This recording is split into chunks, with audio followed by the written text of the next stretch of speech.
right, welcome back. Major Dale Brandenburg with Hastings Salvation Army here, and a lot of services provided by the Salvation Army, and you guys work with a lot of people as well. We were talking just a little bit ago about if you wanted to bring donations to the Salvation Army.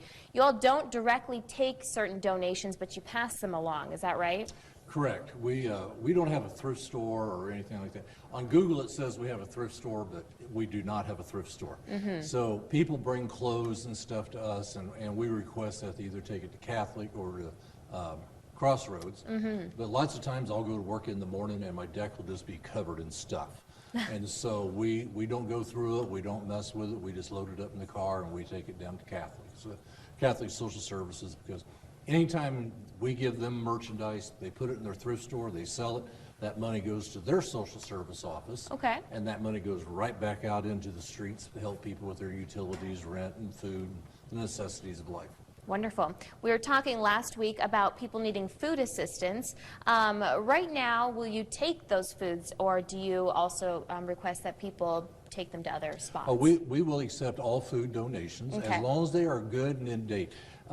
A lot of times your date on the can, there's a lot of food that even though it says sell by or get rid of by, they last for 2 years, 3 years, and we actually have a chart that says this item will last so many years past. Okay. But in our food pantry, I'm a little picky. I will not ever give you a can intentionally of food that's past the sell date. I try to keep everything in our core church food pantry fresh, up to date. So we do accept food donations at the Salvation Army, yes, absolutely. And it seems like lately people are needing more assistance there in that regard, right?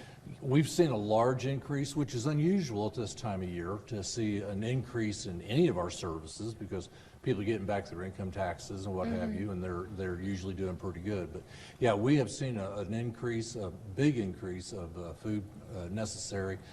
So when you come to us, we'll give you food to get through tonight. Right. And then tomorrow you can go down to Adams County Food Bank and get a big box of food, a lot of food. But now the demand is so high, like if you come to us on Monday, you can't go to the food bank until Wednesday. Oh, wow. Because they only do so many clients a day because they're only open so many hours, and they're getting booked that far out. And so there's a huge increase in food, and our food pantry is dwindling quickly. Okay, so if people would like to donate food to that pantry, what are the best times to drop those off around? Well, we're open from 8 to 11:30 and 1 to 4:30 Monday through Friday.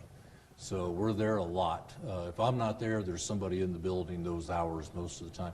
Friday, we are technically closed. The door's locked because that's the day that we clean the food pantry. That's the day that we process bills. You know, people send us bills and they want paid. So you got to have a day to process those. Sure, exactly. Okay, well, lots of services that you all provide. And like you said, if you would like to drop off those food items, you can do that at the Salvation Army. Absolutely. Other items, though, gently used clothes, that sort of thing. Catholic Social Services is a great place, correct? Absolutely. Or Crossroads either. Right, exactly. All right, well, lots of great services. Thank you so much, Major. Well, thanks for having me. Of course. And